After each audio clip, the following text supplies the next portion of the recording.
Bagaimana rasanya menjalani pernikahan tanpa cinta? Lalu tiba-tiba mengandung, justru saat suamimu berniat menceraikanmu? Apakah seorang bayi bisa menyatukan dua hati yang nyaris hancur? Atau justru memisahkan mereka selamanya? Susan menatap bayangannya di cermin dengan tatapan kosong. Gaun putih yang membalut tubuhnya begitu indah.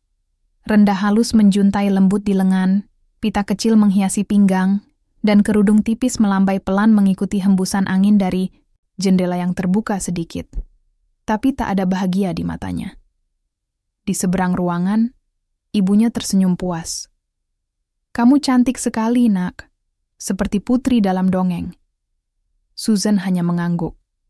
Bibirnya berusaha melengkung, namun yang muncul hanya gurat, lelah yang samar. Pagi itu seharusnya menjadi hari paling membahagiakan dalam hidup seorang wanita. Tapi bagi Susan, hari itu adalah awal dari sesuatu yang tak pernah ia pilih. Pernikahan yang ditentukan oleh orang lain. "Wisnu anak baik," kata ibunya malam sebelumnya. "Dia pekerja keras, dari keluarga terhormat. Kalian akan cocok." Susan diam. Ia tak pernah mengenal Wisnu lebih dari sekadar nama yang kerap disebut dalam obrolan keluarga. Lelaki itu muncul dalam hidupnya seperti sebuah keputusan, bukan proses. Langkah kakinya terasa berat saat berjalan menuju pelaminan. Semua mata menatap, beberapa kagum, sebagian terharu. Tapi tak seorang pun tahu, di balik riasan tebal dan senyum tipis itu, hati Susan retak. Di sampingnya, Wisnu berdiri tegak. Wajahnya tampan, bersih dan tenang, tapi dingin. Terlalu tenang untuk sebuah momen sakral. Tatapan matanya kosong. Ia menjawab ijab kabul dengan suara lantang, tanpa getaran, seolah membaca naskah yang sudah dihafal sejak lama. Ketika mereka duduk berdua setelah akad, hanya keheningan yang menyelimuti.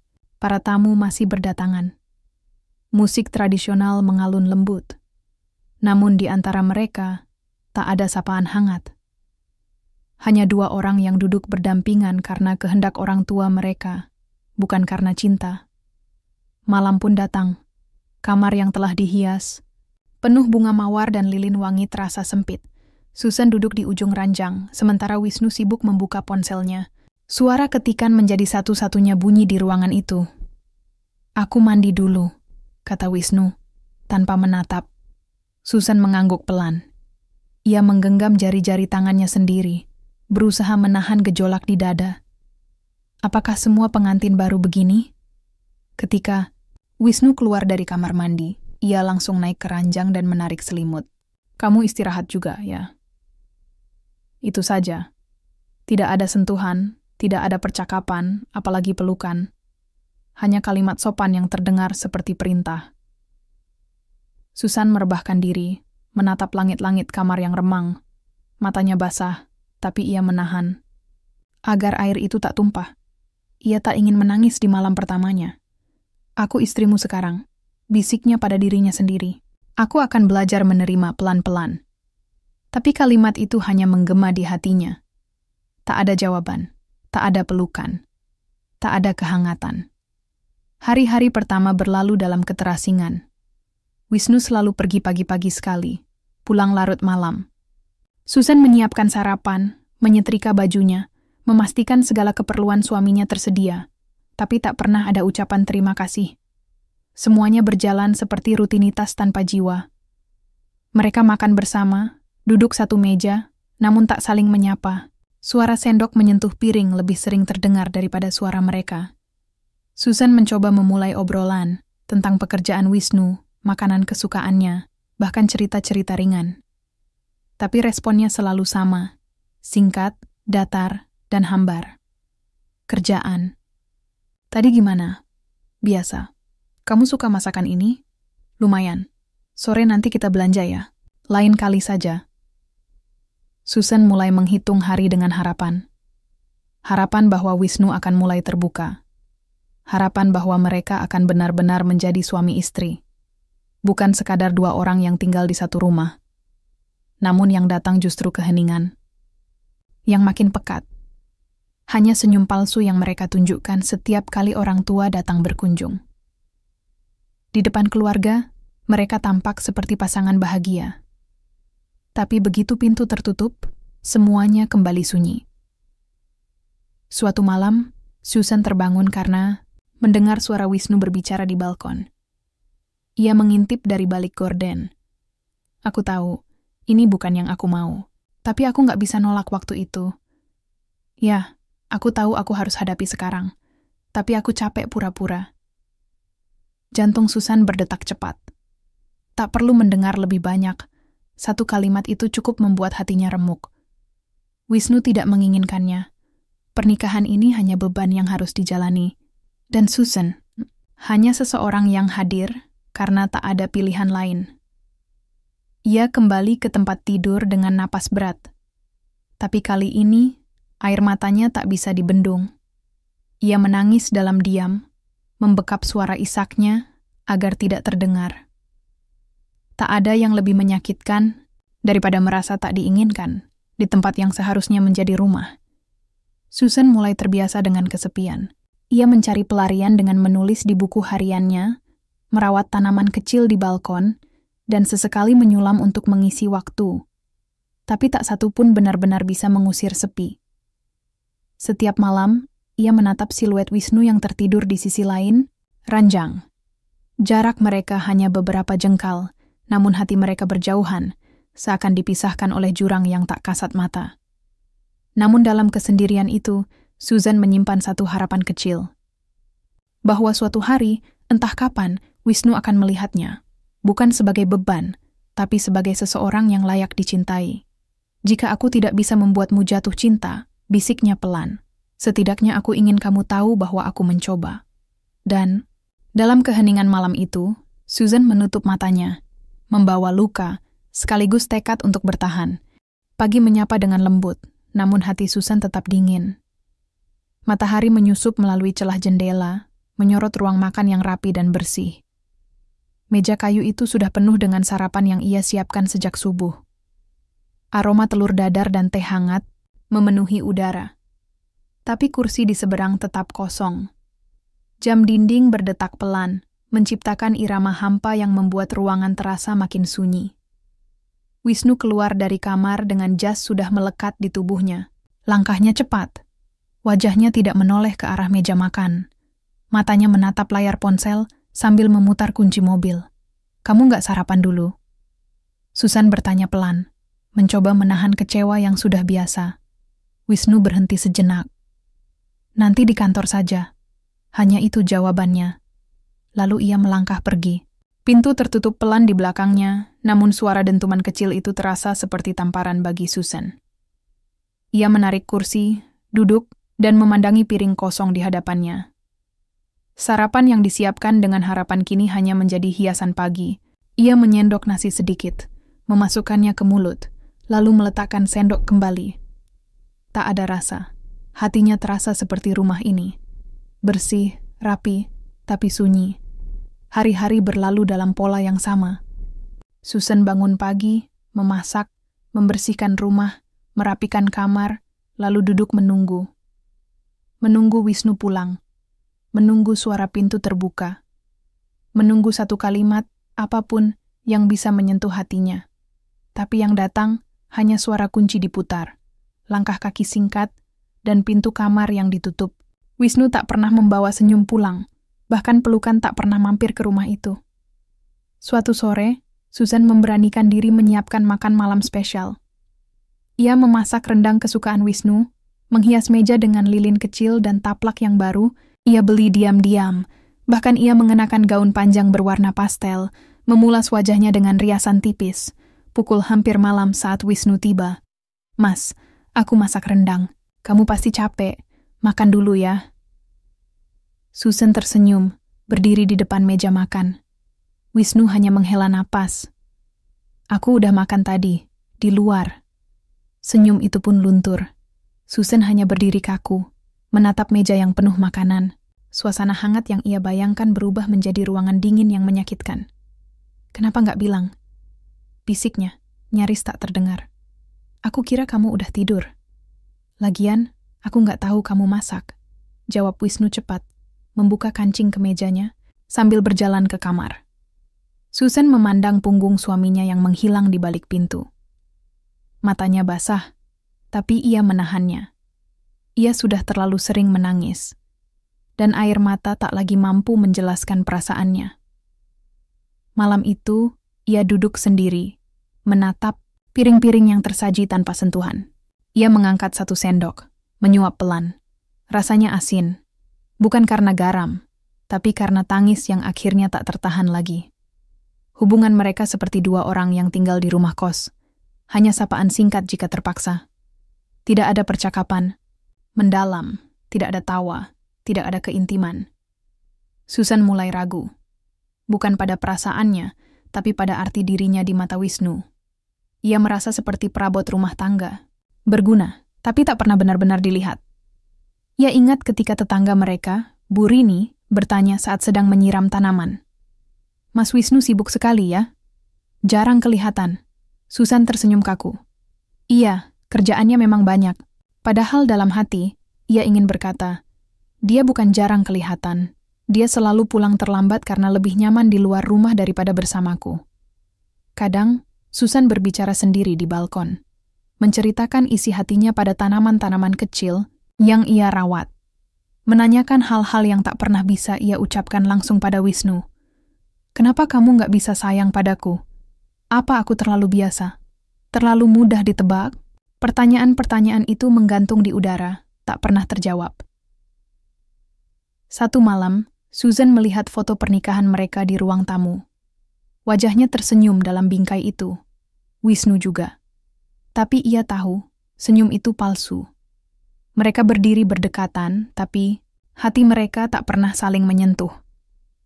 Ia duduk di sofa, menatap foto itu lama. Kemudian berdiri, mengambilnya perlahan, dan meletakkannya dalam laci. Ia tak ingin berpura-pura lagi. Ia ingin kenyataan, meski pahit. Malam itu, Susan menulis, di buku hariannya, aku lelah mencintai sendirian, tapi aku belum siap pergi. Aku masih berharap. Bukan karena bodoh, tapi karena aku tahu, cinta bisa tumbuh, bahkan di tempat paling gersang. Tapi apakah hatimu masih punya ruang untukku, Wisnu? Hari berikutnya, Susan mulai menjaga jarak. Bukan karena membenci, tapi karena ingin menyembuhkan. Ia berhenti bertanya. Ia tak lagi menunggu di ruang makan. Ia menyibukkan diri dengan membaca, membuat kerajinan tangan, dan membuka kursus daring kecil-kecilan dari rumah. Namun bukan berarti ia berhenti berharap. Ia hanya belajar bertahan, tanpa menggantungkan kebahagiaannya pada seseorang yang tak pernah benar-benar hadir. Sementara itu, Wisnu, masih dengan rutinitasnya, masih dengan ponsel di tangan, langkah cepat, dan tatapan kosong. Tapi entah kenapa, ketika ia membuka pintu rumah malam itu dan mendapati Susan sedang tertawa kecil di depan laptop, hatinya terasa aneh, bukan marah, bukan senang, hanya kosong yang sedikit terganggu. Dan mungkin dari titik itulah sesuatu mulai bergerak. Namun Susan belum tahu, Wisnu pun belum menyadari bahwa luka yang terlalu sering diabaikan pelan-pelan bisa menjadi tembok, dan tembok itu bisa saja terlalu tinggi untuk dihancurkan nanti. Pagi itu, udara terasa sedikit lebih hangat dari biasanya. Matahari belum tinggi, tapi cahayanya menembus jendela dengan lembut, menyelimuti Susan yang tengah bersimpuh di atas sajadah. Di hadapannya, sajadah itu basah oleh air mata. Bukan karena sedih semata, tapi karena keinginan yang sudah terlalu lama ia tahan sendiri. Aku lelah, Tuhan, bisiknya lirih. Tangannya bergetar, menggenggam doa yang tak pernah selesai. Kalau dia bukan untukku, ambil perasaan ini. Tapi kalau memang dia bisa berubah, tolong beri aku satu keajaiban. Susan mengusap air mata yang jatuh. Wajahnya pucat, tapi matanya bersinar penuh harap. Harapan yang entah berapa kali dipatahkan, namun tetap ia peluk erat. Ia bangkit, menyimpan sajadah, lalu melangkah ke dapur. Hari ini, ia tak memasak seperti biasanya. Ia hanya menyiapkan 2 gelas jus jeruk, 1 untuk dirinya, 1 lagi ia letakkan di meja makan. Meski ia tahu, kemungkinan besar akan dibiarkan begitu saja. Tapi hari itu, ada satu hal yang berbeda. Wisnu pulang lebih awal dari biasanya. Tidak membawa senyum, tapi juga tidak terburu-buru menghilang ke dalam kamar. Ia duduk di sofa ruang tamu, membuka kancing kerah ke mejanya, dan menghembuskan napas berat. Susan yang tengah menyiram tanaman hias, sedikit terkejut. Ia menyeka tangannya, lalu berjalan pelan, menyapa dengan hati-hati. "Kamu capek?" Suaranya pelan, hampir seperti pertanyaan retoris. Wisnu hanya mengangguk pelan. Ia tidak menatap Susan, tapi tidak juga menolak kehadirannya. Sebuah keheningan melingkupi mereka. Tapi keheningan itu tak terasa setajam biasanya. "Kalau kamu mau, aku bisa bantu pijitin pundakmu," ucap Susan. Pelan tapi tulus. Wisnu menoleh sekilas. Matanya tampak ragu, tapi ia tak berkata apapun. Ia hanya menghela napas, lalu bersandar ke sandaran sofa, memejamkan mata. Susan duduk di sampingnya, menyentuh pundaknya perlahan. Sentuhan itu lembut, penuh kehati-hatian, penuh cinta, yang bahkan belum sempat tumbuh sempurna. Selama beberapa menit, hanya suara detik jam yang terdengar. Tapi untuk pertama kalinya, mereka duduk bersama, tanpa jarak sejauh biasanya. Hari demi hari, Susan mulai mengubah caranya mencinta. Ia berhenti berharap dari apa yang tidak bisa dikendalikan. Ia mulai fokus pada dirinya sendiri. Ia mengikuti kelas daring tentang pengelolaan emosi, membaca buku tentang pernikahan dan komunikasi, dan mencoba menata hatinya dengan lebih bijak. Suatu malam, ia melihat cermin dan berkata pada dirinya sendiri, "Kamu pantas dicintai. Tapi kalau tidak darinya, kamu tetap berharga." Keesokan harinya, ia memberanikan diri mengajak Wisnu bicara. Mereka duduk di meja makan, dengan 2 cangkir teh hangat di depan mereka. Wisnu menatap kosong ke arah cangkirnya, sementara Susan menatap mata suaminya dengan tekad. "Mas, kita bisa bicara?" Wisnu mengangguk perlahan. Susan menghela napas. "Susan, aku tahu, kita berdua nggak saling memilih untuk menikah. Tapi aku nggak mau terus hidup dalam rumah yang dingin. Aku pengen ngerti kamu, Mas. Bukan sebagai istri, tapi sebagai manusia." Wisnu masih diam. "Aku nggak minta kamu langsung sayang sama aku, tapi boleh nggak kita mulai dari nol? Bukan sebagai pasangan yang dijodohkan, tapi sebagai 2 orang yang sama-sama ingin bahagia." Wisnu menatap Susan untuk pertama kalinya dengan pandangan yang tidak asing. Pandangan yang nyaris, lembut, tapi belum sepenuhnya terbuka. Ia menjawab pelan, "Aku nggak tahu bisa atau enggak, tapi aku dengerin kamu, itu mungkin langkah pertama." Susan tersenyum, senyum kecil yang tulus. Meski jauh dari harapan, tapi itu cukup untuk membuat hatinya bertahan sehari lagi. Beberapa hari kemudian, Susan mulai mencatat hal-hal kecil yang membuatnya bersyukur. Hari ini, Wisnu pulang sebelum malam. Hari ini Wisnu menjawab, "Terima kasih," saat diberi minum. Hari ini, Wisnu tidak menghindar saat diajak bicara. Hal-hal sepele, tapi untuk Susan, itu adalah keajaiban-keajaiban kecil yang menjawab doa-doanya dalam sepi. Suatu sore, Susan duduk di teras, menatap langit yang perlahan berubah warna. Tangannya memegang tespek yang baru ia beli diam-diam. Sudah seminggu ini tubuhnya terasa berbeda. Ia mudah lelah, perutnya mual, dan dadanya sesak tanpa sebab. Tangannya gemetar saat melihat 2 garis merah muncul perlahan di alat itu. Matanya membesar. Napasnya tercekat. Susan hamil. Ia memeluk tespek itu, menahan tangis yang pecah pelan. Rasa takut dan bahagia bercampur jadi satu. Ya Tuhan, ini nyata? Aku akan jadi ibu. Ia menutup mulut, menangis terisak. Bukan karena panik, tapi karena di tengah rumah yang dingin, hidup sedang memberinya sesuatu yang hangat. Sebuah harapan baru. Malam itu, Susan memandang Wisnu yang sedang menonton televisi, tampak tenang. Ia menggenggam tespek itu erat, berdiri, dan mendekati suaminya. "Mas, Wisnu menoleh, lalu mematikan televisi. Susan duduk di sampingnya. Jemarinya gemetar saat menyodorkan benda kecil itu. Wisnu mengernyit, menatapnya bingung, lalu mengambilnya perlahan. Ia menatap 2 garis itu. Lama. Hening. Sangat hening. Susan menahan napas, tak tahu apa yang akan ia dengar. Wisnu menatap Susan. Matanya tidak biasa. Ada sesuatu yang mengendap di sana, campuran keterkejutan dan kekalutan yang sulit dijelaskan. Ini, kamu serius? Tanyanya pelan. Susan mengangguk, matanya basah. Wisnu tidak menjawab. Ia berdiri, berjalan ke jendela, memandangi malam yang mulai turun. Ia memegang dahinya, seolah tak tahu harus berkata apa. Susan berdiri, menahan napas. Kamu nggak senang ya? Wisnu menoleh perlahan. Bibirnya terbuka, lalu tertutup lagi.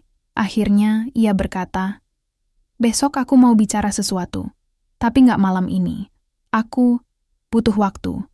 Susan hanya mengangguk, tapi dalam hatinya, badai sudah mulai mengamuk. Ia tak tahu apakah kabar ini akan menjadi jembatan yang menyatukan, atau justru batu terakhir yang menghancurkan. Yang ia tahu, doanya sudah terkabul. Tapi jawaban dari semesta belum tentu seindah yang ia bayangkan. Dan disinilah bab baru akan dimulai. Pagi menjelang, tapi suasana di dalam rumah terasa seperti senja yang merangkak lambat. Tidak ada sapaan, tidak ada tawa, hanya detik-detik yang berjalan berat menanti sebuah percakapan yang seharusnya tak tertunda. Susan duduk di ruang tamu. Wajahnya pucat, tangannya menggenggam bantal kecil, seperti mencari pegangan agar tak runtuh. Hati dan pikirannya saling berebut tempat, takut dan harap berkejaran tanpa arah. Wisnu keluar dari kamar. Wajahnya tegang. Ia sudah mandi, mengenakan pakaian rapi, seolah akan pergi ke kantor. Tapi tak ada tas kerja, tak ada sepatu. Hanya dirinya dan satu keputusan yang hendak disampaikan. Susan, kita bisa bicara sekarang? Pertanyaan itu membuat jantung Susan berdegup tak karuan. Ia mengangguk pelan. Aku siap. Wisnu duduk. Tidak terlalu dekat, tidak terlalu jauh. Ia menarik napas panjang, lalu berkata, sebelum kamu bilang soal kehamilan kemarin, aku sudah menyiapkan semuanya. Susan mengernyit. Menyiapkan apa? Wisnu memejamkan mata sejenak. Aku sudah merencanakan untuk mengakhiri pernikahan kita. Kata-kata itu menghantam dada Susan seperti badai yang tak memberi waktu untuk berlindung. Seketika tubuhnya kaku, suaranya tercekat di tenggorokan. Aku tahu ini mengejutkan, tapi tolong dengerin dulu. Wisnu melanjutkan, meski suaranya mulai goyah. Susan tak bisa menjawab. Matanya mulai berkaca-kaca. Aku gak pernah ingin menikah dari awal. Aku terjebak, sama seperti kamu. Orang tuaku menekan, dan aku gak punya keberanian untuk menolak. Ia menunduk, menatap lantai, seolah malu pada kebenaran yang akhirnya terucap. Aku pikir, kalau kita jalani saja, semuanya akan membaik. Tapi, ternyata tidak. Aku gak bisa berpura-pura terus. Aku mencoba, tapi aku tetap merasa asing di rumah ini. Susan akhirnya bersuara, pelan dan gemetar. Kamu sudah siapkan perceraian, bahkan sebelum tahu aku hamil. Wisnu mengangguk, sangat pelan. Sudah lama. Aku cuma menunggu waktu. Dan saat kamu kasih tahu soal kehamilan itu, aku bingung. Apa, kamu tetap ingin pergi? Tanya Susan. Ia menatap mata suaminya, mencari secercah kejujuran di sana. Meskipun ada anak kita dalam rahimku sekarang, Wisnu menggigit bibir, menunduk lagi. Itu yang aku pikirkan semalaman. Aku nggak tidur, Susan. Aku mencoba membayangkan, apa artinya anak ini bagi kita, bagi aku. Susan tidak bisa menahan air mata yang tumpah, tapi ia tetap duduk tegak, menolak jatuh saat dirinya paling ingin berlari. Aku tahu kamu gak cinta. Tapi aku pikir, kita masih bisa belajar saling memahami, ucapnya lirih. Ternyata aku cuma berharap sendirian ya. Wisnu menatapnya, ada luka di matanya. Luka yang entah ditujukan pada dirinya sendiri atau pada keputusan yang sudah terlalu lama ia tunda. Bukan kamu yang salah. Kamu perempuan yang baik. Aku yang salah. Karena nggak jujur dari awal. Hening merayap lama di antara mereka. Waktu seolah berhenti. Udara menjadi terlalu berat untuk dihirup. Tiba-tiba, Susan berdiri. Ia menatap Wisnu dengan mata merah, penuh luka. Tapi tak ada teriakan, tak ada amarah. Hanya ketenangan yang menyakitkan. Kalau kamu tetap mau pergi, aku nggak akan tahan kamu. Tapi anak ini aku akan lahirkan. Dia bukan hasil dari cinta yang indah, tapi dia akan jadi alasan aku bertahan hidup. Wisnu berdiri pelan. Ia menyentuh keningnya sendiri, seperti sedang bertarung dengan batin yang kacau. Aku nggak tahu harus memilih apa, Susan. Aku butuh waktu. Susan mengangguk pelan. Ambil waktu itu, tapi jangan terlalu lama. Karena aku juga harus tahu, aku sedang berjuang dengan siapa. Hari-hari setelah itu berjalan lambat. Susan mulai menjaga jarak. Ia tak lagi menyapa Wisnu saat pulang, tak lagi menyiapkan kopi atau mengingatkan sarapan. Ia memilih diam, bukan karena benci, tapi karena mencoba melindungi hatinya dari luka yang terus-menerus menganga. Ia menghabiskan waktu dengan membaca buku parenting, memutar lagu-lagu yang menenangkan, dan berbicara pada calon bayinya seolah ia satu-satunya yang mengerti. Kalau kamu dengar ibu sekarang, maaf ya nak, dunia belum sehangat yang ibu bayangkan, tapi kamu akan tetap tumbuh dalam cinta. Sementara itu, Wisnu mulai lebih sering duduk sendirian. Ia menatap jendela lama, termenung, seolah melihat masa depan yang tak pernah ia rencanakan. Beberapa malam, ia mengetik sesuatu di ponsel, lalu menghapusnya. Mungkin pesan untuk Susan, mungkin rencana perpisahan yang ingin disampaikan, tapi tak ada yang jadi dikirim. Dan malam itu, akhirnya ia bicara lagi. Susan sedang menyapu halaman saat Wisnu menghampiri. Tatapannya lelah, tapi tidak lagi kabur. Ada sesuatu dalam caranya memanggil. Susan. Ia menoleh. Diam. Menunggu. Aku nggak jadi ke pengacara. Deg. Kalimat itu tak diiringi senyum. Tapi bagi Susan, rasanya seperti percikan kecil di tengah ruang yang hampir membeku. Aku nggak bisa pergi. Bukan karena aku langsung yakin bisa bahagia. Tapi karena aku mulai sadar, Susan menatapnya tajam. Aku mulai takut kehilangan kamu. Aku nggak tahu sejak kapan. Tapi saat kamu bilang kamu hamil, untuk pertama kalinya, aku merasa hidupku berarti buat orang lain. Susan tercekat. Wisnu melanjutkan, aku nggak janji akan berubah secepat itu. Tapi kalau kamu masih mau, kita coba dari awal. Kali ini, air mata Susan bukan karena sakit, tapi karena sesuatu yang selama ini ia nanti, sebuah kejujuran, sekecil apapun, dari hati yang dulu tak pernah ia miliki. Aku mau coba. Asal, kamu benar-benar niat, bisik Susan. Wisnu mengangguk. Aku nggak mau kehilangan kesempatan ini. Bukan cuma karena anak itu, tapi karena kamu. Yang selama ini bertahan saat aku sendiri nggak tahu arah. Malam itu, untuk pertama kalinya, mereka bicara bukan sebagai dua orang yang dijodohkan, tapi sebagai dua manusia yang akhirnya membuka pintu sedikit demi sedikit untuk belajar mencintai. Dan untuk Susan, itu sudah cukup untuk mulai berharap lagi. Pagi itu, matahari memancar hangat. Udara terasa lembut, tak sepanas biasanya. Tapi kehangatan alam tidak serta-merta menghangatkan suasana hati Susan. Ia duduk di meja makan, menatap piring kosong di depannya, sementara suara air dari kamar mandi terdengar samar. Wisnu masih di dalam. Sejak percakapan malam itu, hubungan mereka mulai terasa berbeda. Tidak lagi sepenuhnya dingin, tapi juga belum benar-benar hangat. Mereka berbicara lebih sering, tapi ada jeda dalam setiap kalimat, seperti dua orang yang masih meraba-raba jalan di lorong gelap, berharap tak saling bertabrakan. Pagi, sapa Wisnu pelan ketika keluar dari kamar mandi, mengenakan kaos abu-abu dan celana panjang santai. Susan menoleh, tersenyum kecil. Pagi. Ia menuangkan teh ke gelas Wisnu, sebuah kebiasaan lama yang sempat hilang.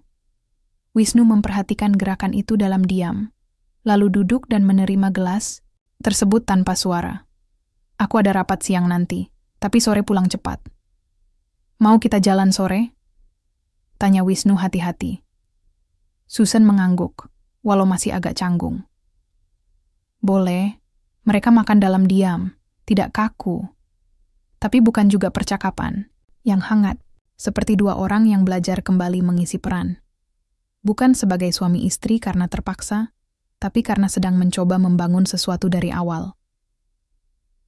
Sore itu, mereka pergi ke taman. Bukan tempat mewah, hanya area sederhana dengan ayunan dan pepohonan yang mulai berbunga. Susan duduk di bangku kayu sambil membelai perutnya yang mulai tampak membesar. Wisnu duduk di sampingnya, tak terlalu dekat, tapi cukup untuk membuat Susan merasa tak sendirian. Mereka bilang bayi bisa dengar suara sejak dalam kandungan, ucap Susan sambil tersenyum tipis. Kadang aku nyanyiin lagu sebelum tidur. Wisnu menoleh, matanya melunak. Apa dia suka suara kamu? Susan tertawa pelan. Gak tahu, tapi dia diam waktu aku nyanyi. Mungkin dia dengerin. Wisnu terdiam sebentar, lalu mendekat sedikit. Ia meletakkan tangannya di atas perut Susan dengan hati-hati seperti menyentuh sesuatu yang sangat rapuh. Boleh aku bicara ke dia? Susan hanya mengangguk pelan. Wisnu menunduk. Suaranya lirih, nyaris seperti bisikan. Hai, maaf. Ayah baru tahu kamu akan hadir. Tapi ayah akan coba jadi yang terbaik untuk kamu. Untuk ibumu juga. Susan menoleh. Matanya berkaca-kaca. Tapi kali ini, bukan karena kecewa. Ia menangis karena merasa diperjuangkan meski hanya perlahan.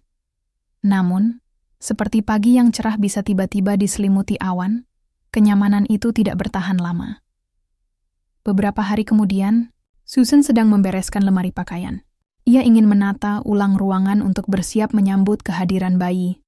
Saat menarik salah satu laci kecil di meja rias Wisnu, ia menemukan sebuah amplop tebal. Isinya bukan surat cinta, bukan catatan manis, tapi dokumen pengajuan cerai yang belum sempat diproses. Di bagian atasnya tertera tanggal yang bahkan lebih awal dari malam Wisnu mengaku jujur. Di sana pula tertulis sebuah surat yang ditulis Wisnu untuk pengacaranya. Terlalu rinci, terlalu siap. Bukan hasil kebingungan, tapi hasil niat yang sungguh-sungguh untuk pergi. Tangan Susan bergetar. Nafasnya memburu. Ia terduduk di pinggir, tempat tidur dengan wajah pucat. Keringat dingin membasahi pelipis. Apa semua ini cuma karena dia takut disalahkan? Atau karena merasa kasihan padaku? Pikirnya. Tiba-tiba, semua kata manis yang sempat membuat hatinya hangat. Semua janji bahwa mereka akan mencoba dari awal. Terasa seperti debu yang beterbangan di udara. Rapuh, tidak bisa dipegang. Wisnu pulang malam itu. Melihat Susan duduk di tepi ranjang dengan dokumen itu di tangan, ia langsung tahu tak ada lagi waktu untuk menunda. Susan menatapnya lurus, tak menangis, tapi matanya seperti sumur yang dalam, menyimpan luka yang terlalu besar. Kenapa kamu nggak bilang kalau kamu sudah sejauh ini nyiapinnya? Wisnu menatap dokumen itu, lalu menunduk. Aku lupa menyimpannya. Aku kira sudah kubuang. Bukan itu pertanyaannya, Wisnu, tegas Susan. Suaranya lembut, tapi penuh luka. Kenapa kamu menyembunyikan semuanya dariku, padahal kamu bilang ingin coba jujur? Wisnu mendekat, tapi Susan bergeser. Ia tak ingin disentuh. Aku takut kehilangan kesempatan yang akhirnya kita punya. Wisnu akhirnya bicara. Saat kamu bilang hamil, semua rasa bingung itu berhenti. Tapi aku nggak tahu. Aku masih menyimpan ini. Aku takut kamu lihat. Karena kalau kamu tahu aku sedingin itu dulu, kamu nggak akan pernah bisa percaya lagi padaku. Susan menggeleng. Masalahnya bukan kamu pernah niat bercerai, tapi karena kamu tetap menyimpannya. Seolah kamu masih punya pintu keluar yang siap kapan saja kamu buka. Wisnu terdiam. Lama Susan berdiri, pelan. Aku nggak bisa jalan sendirian dalam hubungan ini. Aku juga nggak bisa paksa kamu mencintaiku. Tapi aku berhak tahu. Apa sekarang kamu di sini karena cinta? Atau karena rasa bersalah? Wisnu menatapnya dengan mata memerah, tapi ia tak bisa menjawab. Dan bagi Susan, diamnya sudah cukup jadi jawaban. Malam itu, Susan tidur di kamar sebelah. Untuk pertama kalinya sejak mereka mulai mencoba kembali, ia memutuskan untuk menjauh. Bukan karena ingin mengakhiri semuanya, tapi karena ia perlu melindungi dirinya sendiri dari luka yang terus tumbuh jika dibiarkan. Ia menatap langit-langit kamar, memeluk perutnya, dan berbisik lirih. "Kita kuat ya, Nak. Meski ayahmu belum tahu caranya mencintai, tapi kamu punya ibu, selalu." Sementara di kamar sebelah, Wisnu duduk di tepi ranjang, menatap kosong ke arah pintu yang tertutup. Dalam diam, ia mulai menyadari satu hal yang paling ia takuti. Cinta tidak cukup tanpa kejujuran. Dan kepercayaan, sekali hancur, tak bisa diperbaiki hanya dengan janji. Hari-hari berlalu dengan sunyi yang menyiksa. Meskipun tinggal serumah, Susan dan Wisnu seperti dua dunia yang tak bersentuhan. Mereka masih bertukar sapa, masih duduk di meja makan yang sama, tapi tak ada lagi obrolan yang menggugah hati. Hanya suara sendok beradu dengan piring, napas yang ditahan, dan sesekali tatapan yang cepat dialihkan. Wisnu mencoba bicara, kadang pagi, kadang menjelang malam. Tapi Susan selalu menjawab seperlunya. Tak ada amarah yang dilontarkan, tak juga tangis. Yang tersisa hanyalah kejernihan pahit dari hati yang sedang belajar menjaga diri agar tidak kembali remuk. "Kalau kamu butuh ruang, aku akan kasih," ucap Wisnu suatu malam saat Susan menutup pintu kamar perlahan. Susan menatapnya sejenak. "Aku nggak butuh ruang, Wisnu. Aku cuma butuh kebenaran." Lelaki itu terdiam. Kata-kata sederhana itu seperti cermin yang memantulkan seluruh kepalsuan yang pernah ia tutupi. Bukan hanya karena ia menyimpan niat untuk pergi, tapi karena selama ini ia terlalu takut untuk benar-benar hadir. Di tengah keretakan itu, datang sosok lama yang pernah sekadar menjadi bayang, Rafael. Seorang teman kuliah Susan yang dulu dekat, namun sempat hilang kontak ketika masing-masing larut dalam kehidupan dewasa. Ia kembali muncul lewat sebuah undangan reuni kecil yang diselenggarakan teman lama. Awalnya Susan ragu untuk datang, tapi setelah pertimbangan panjang dan dorongan dari dalam diri untuk sejenak bernafas, ia pun memutuskan hadir. Tempatnya sederhana, kafe, kecil dengan musik akustik lembut dan lampu kekuningan. Ketika Susan datang, Rafael langsung mengenalinya meski ia kini berbeda. Lebih tenang, lebih dewasa, tapi juga terlihat menyimpan luka dalam sorot matanya. "Susan, Tuhan, kamu kelihatan masih sama seperti dulu, cuma ada sesuatu di matamu yang beda."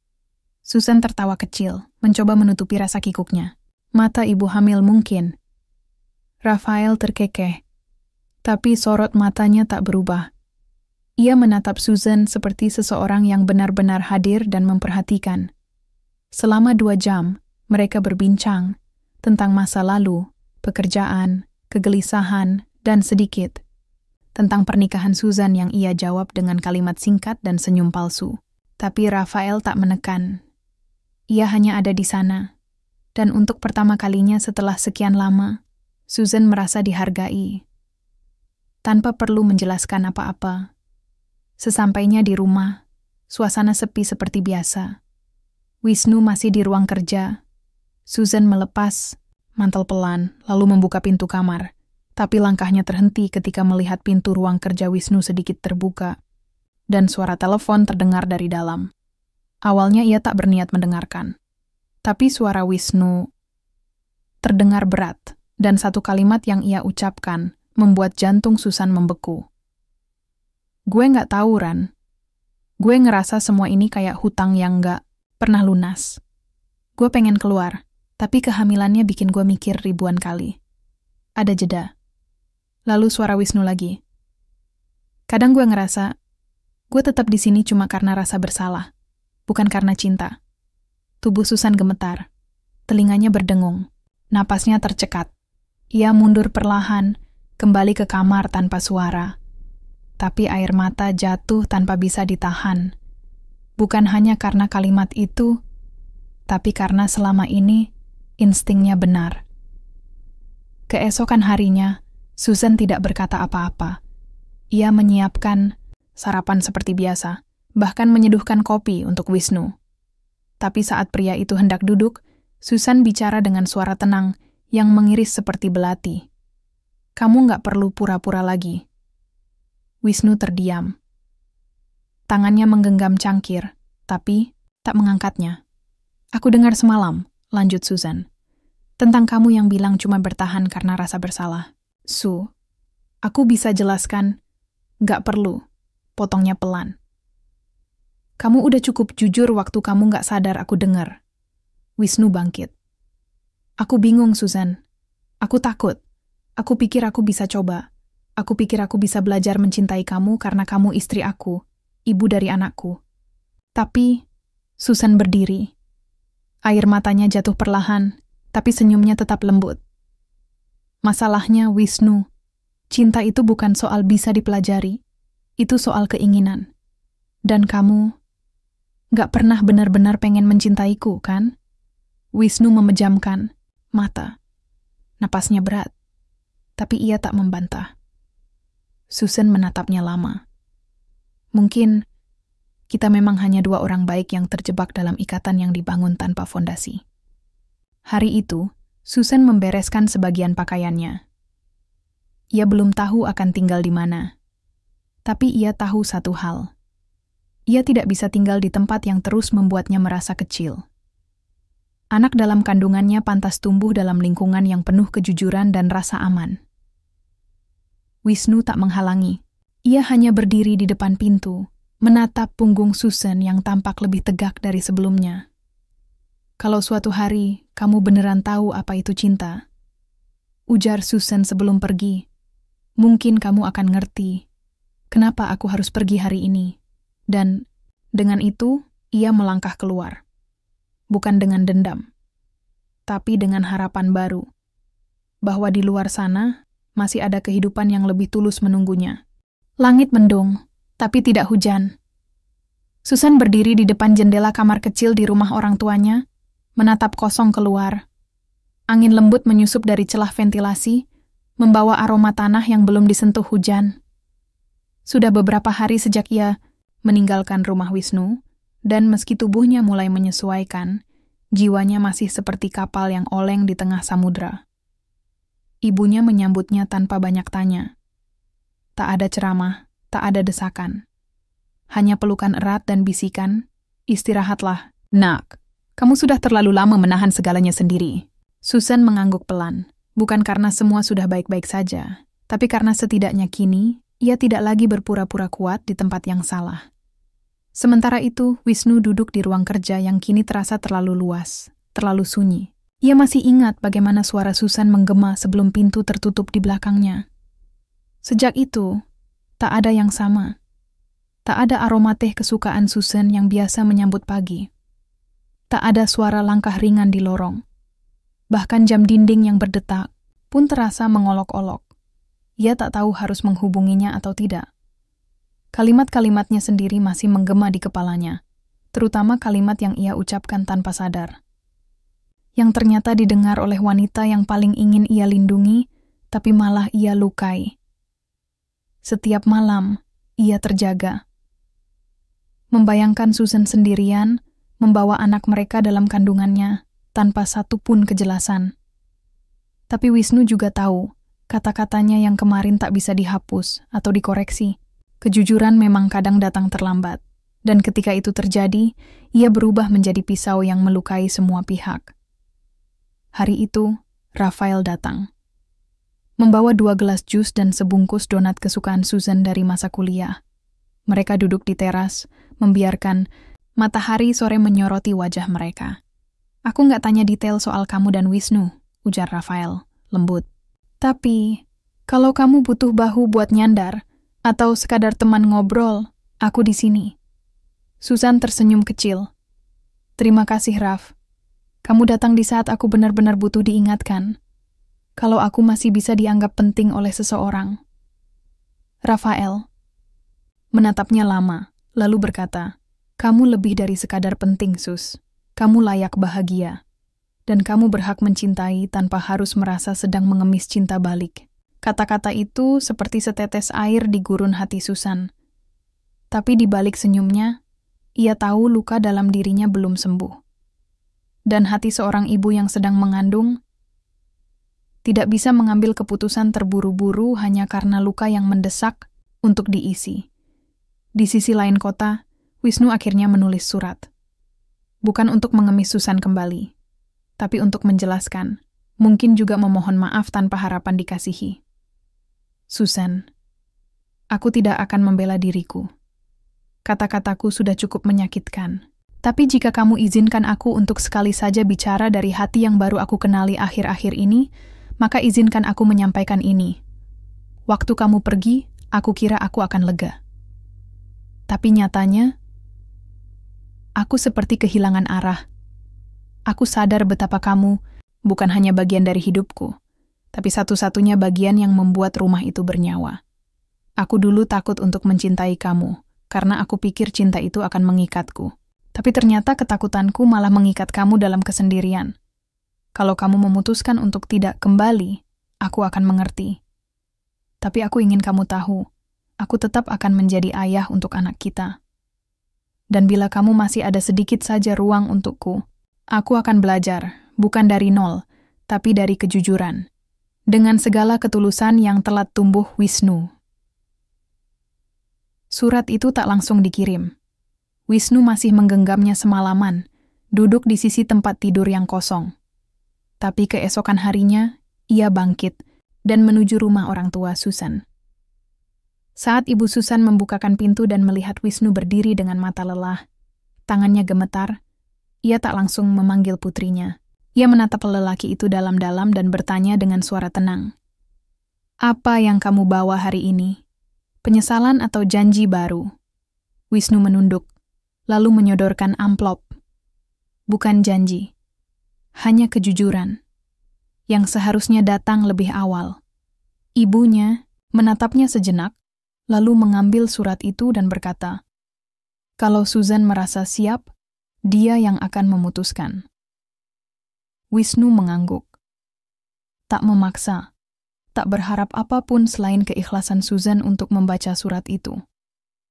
Malam itu, Susan membuka surat itu di kamarnya. Jantungnya berdebar ketika membaca tiap kalimat. Di antara rasa sakit yang belum reda, ada sedikit ruang yang terbuka. Ruang yang selama ini terkunci rapat oleh kecewa dan marah. Ia belum tahu akan kembali atau tidak. Tapi untuk pertama kalinya, ia melihat Wisnu tak lagi berbicara dengan topeng. Ia melihat kebingungan dan ketakutan yang tak jauh beda dari dirinya sendiri. Mereka sama-sama terluka. Sama-sama belum selesai belajar. Dan mungkin, di situ letak harapan itu. Malam yang panjang baru saja berganti pagi. Cahaya matahari belum sepenuhnya menembus jendela. Tapi Susan sudah terjaga. Surat dari Wisnu terlipat rapi di atas meja, tak jauh dari tempat tidur. Ia membaca surat itu lebih dari sekali. Bukan karena tidak paham, tapi karena hatinya masih berusaha memproses semua makna di balik kata-kata yang akhirnya jujur itu.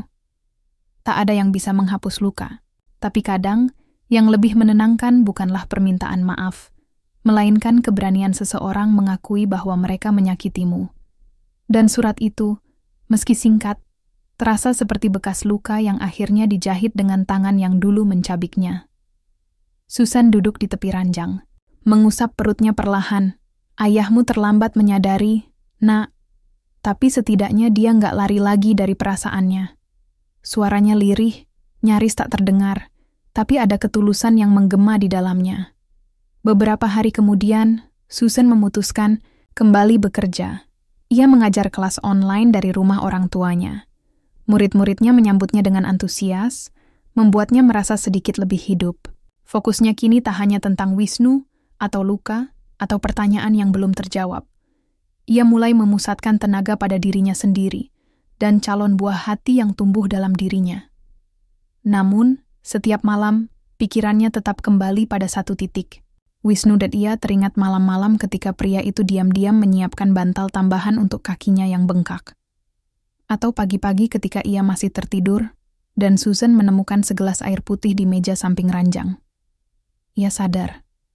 Mungkin cinta itu, pernah menghilang ya. Itu hanya tersembunyi di balik lapisan takut, gengsi, dan kebingungan. Tapi apakah itu cukup? Sementara itu, Wisnu berubah. Benar-benar berubah. Ia mulai datang ke sesi konseling pernikahan, sendirian. Bukan untuk menenangkan Susan, tapi untuk memperbaiki dirinya sendiri.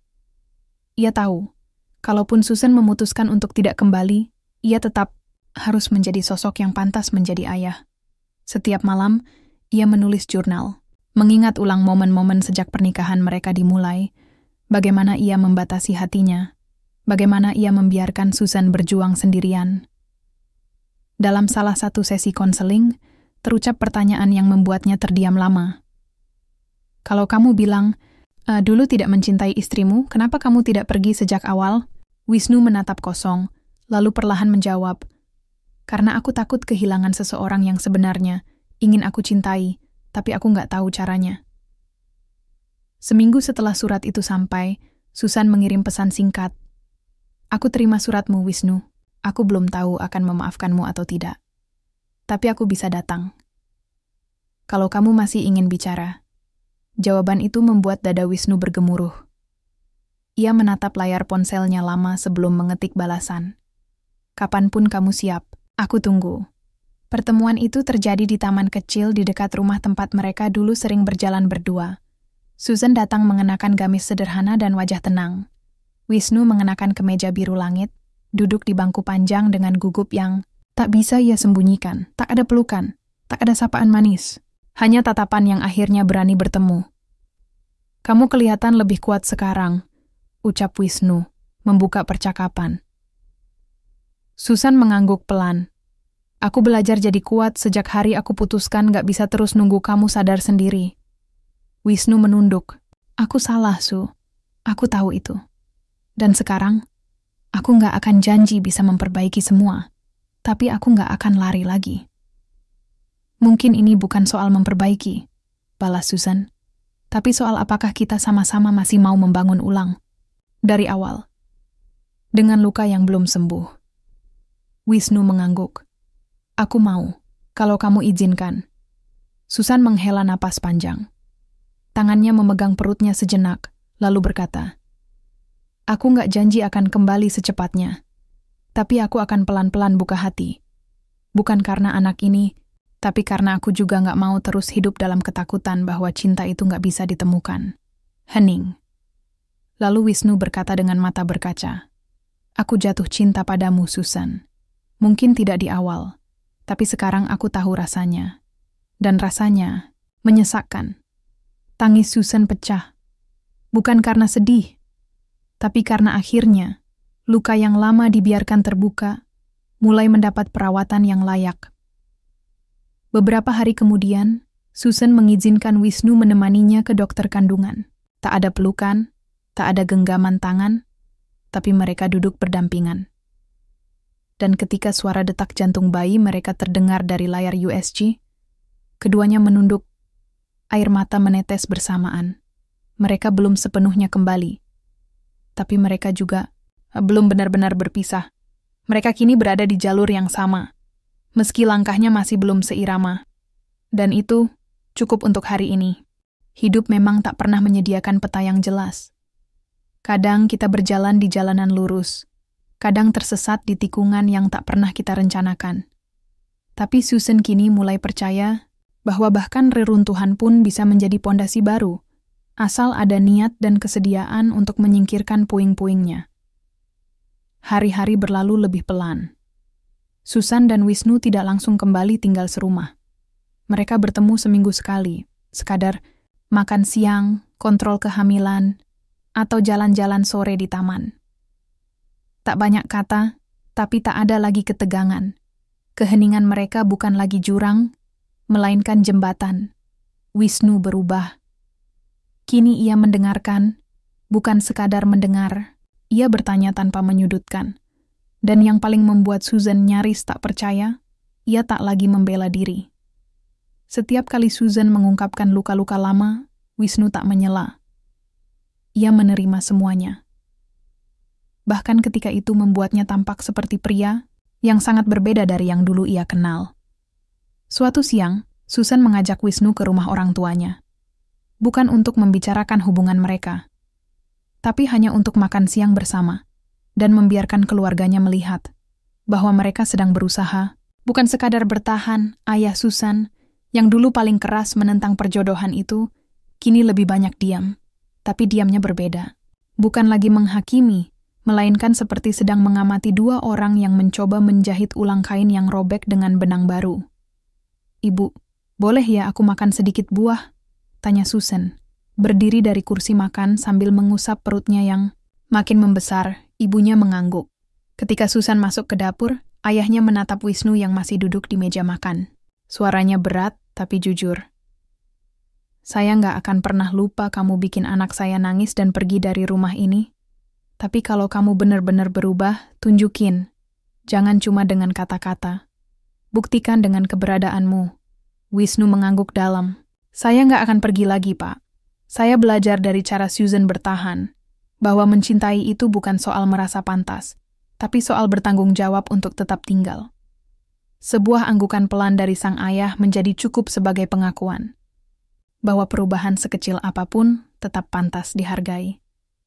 Di sisi lain, Susan masih menyimpan ketakutan. Beberapa malam, ia terbangun dari mimpi buruk.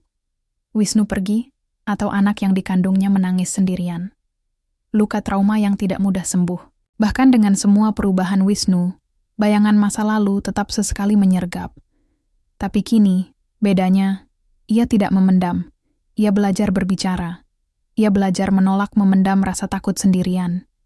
Ia menulis di jurnalnya setiap malam, kadang tentang perasaannya terhadap Wisnu, kadang tentang janin yang tumbuh dalam dirinya, kadang hanya satu baris. "Hari ini aku tidak menangis. Itu sudah cukup." Dan Wisnu membalas dengan ketekunan. Ia mengikuti kelas persiapan menjadi ayah. Ia mencatat hal-hal kecil yang Susan suka, seperti posisi tidur yang paling nyaman, aroma minyak yang membuatnya rileks, atau camilan yang membuat suasana hatinya membaik. Bukan karena ingin menebus masa lalu, tapi karena ia ingin hadir sepenuhnya di masa depan. Suatu malam, Susan menerima telepon dari Rafael. "Susan, aku cuma mau bilang, kalau kamu butuh bahu untuk bersandar, aku masih ada di sini." Suara itu tulus. Tapi kali ini, hati Susan tak lagi goyah. "Raf, terima kasih. Tapi aku rasa, bahuku sekarang harus aku berikan pada diriku sendiri dulu. Aku nggak bisa bersandar terus ke orang lain." "Jadi kamu dan Wisnu?" tanya Rafael. Ragu Susan terdiam sejenak, lalu berkata, "Kami belum sepenuhnya kembali. Tapi kami saling melangkah ke arah yang sama. Perlahan. Dan itu butuh waktu." Rafael terdiam. Lalu ia menghela napas. "Kalau begitu, aku doakan yang terbaik. Kamu layak bahagia, Susan. Dari dulu, sekarang, dan nanti." "Terima kasih, Raf."